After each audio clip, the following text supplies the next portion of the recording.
Nama saya Nurhanisa binti Izan Nur Isaidi ingin membentangkan tentang idola keusahawanan. Idola keusahawanan saya iaitu Atta Halilintar, YouTuber nombor 1 Asia, pengusaha serta artis. Yang pertama, latar belakang. Nama penuh Muhammad Atta Mimi Halilintar, umur 25 tahun, tarikh lahir 20 November 1995, tempat lahir Dumai, Indonesia, tempat tinggal Jakarta, Indonesia. 11 orang. Kesemua adik-beradik Atta terlibat dalam bidang YouTuber dan pengusaha.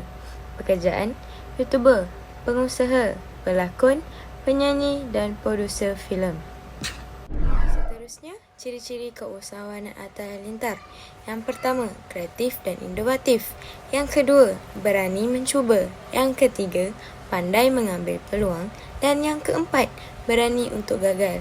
Ciri-ciri ini menunjukkan bahawa Atta adalah seorang usahawan yang sangat berjaya, dan dengan ciri-ciri ini akan menjadikan Atta adalah usahawan yang berjaya sehingga masa akan datang. Kongsikan permulaan hidup Atta Halilintar. Yang pertama, Atta mula berniaga semasa sekolah rendah di Malaysia. Yang kedua, Atta menjual roti, sandwich dan mainan di terminal untuk membantu ibu bapanya. Yang ketiga, pada umur 11 tahun, Atta memulakan perniagaan kecilnya dengan modalnya sendiri, iaitu Atta menjual singkat di terminal sehingga berjaya. Selain itu, Atta juga menjual kereta bekas. Atta adalah seorang penulis buku yang bertajuk Geng Halilintar, My Family, My Team. Buku ini telah terkenal di dunia sehingga sekarang. Seterusnya, Atta pernah memasang kabel internet dan kabel phone dan dia hanya dibayar RM100,000. Setelah itu, Atta memulakan YouTube dengan konten-konten yang menarik. Atta juga pernah memberitahu, dari kesulitan masa lalu Atta berprinsip untuk tidak menyerah pada kegagalan.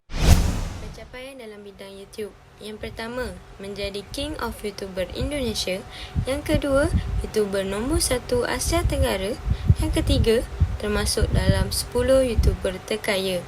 Yang keempat, mendapat penghargaan Diamond Play Button daripada pihak YouTube.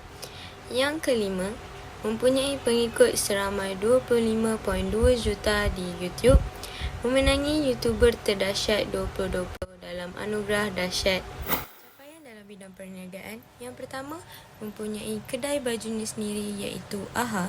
Yang kedua, mempunyai perniagaan AHA Hijab. Yang ketiga, mempunyai perniagaan AHA Gadget. Yang keempat, mempunyai perniagaan restoran makanan Padang iaitu Padang Pete. Yang kelima, mempunyai makanan kulineral khas Nusantara secara instan iaitu Asyap. Entertainment. Yang pertama, produser filem Asyap Man 2020. Yang kedua, pelakon dalam Asyap Man 2020. Yang ketiga, penyanyi antara lagunya Work Hard, Pray Hard, Ziggy Zaga, God Bless You, Teman Tapi Cinta dan Aku Anak Indonesia. Yang keempat, pelakon dalam filem kembalinya Anak Iblis. Yang kelima, mempunyai program televisi iaitu Wow Banget dan Cerita Atta. Menjadikan Atta idola. Yang pertama, Atta usahawan yang bermula dari bawah dengan hanya berniaga di terminal.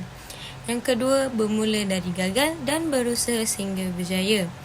Yang ketiga, berani mengambil risiko dalam perniagaannya. Yang keempat, kreatif dalam mempromosikan perniagaannya dalam YouTube yang ketika itu tidak berkembang. Yang kelima, pandai mengambil peluang ketika pandemik COVID dengan membuat jualan dalam online dan membuat penghantaran ke rumah. Yang keenam, baik hati kerana ketika pandemik ini Atta telah memberikan pelbagai bentuk bantuan kepada masyarakat Indonesia. Yang ketujuh, Atta banyak memberikan motivasi dan panduan kepada para pemula YouTube dan peniaga. Yang terakhir, Atta tidak kedekut ilmu perniagaannya kepada orang lain dan sentiasa berkongsi di YouTube-nya. Kata motivasi Atta Halilintar. Yang pertama, work hard, pray hard. Yang kedua, ketika kamu gagal, cuba lagi. Kerana ketika kamu gagal, kamu berhenti, itulah kegagalan yang sebenar. Sekian, terima kasih daripada saya.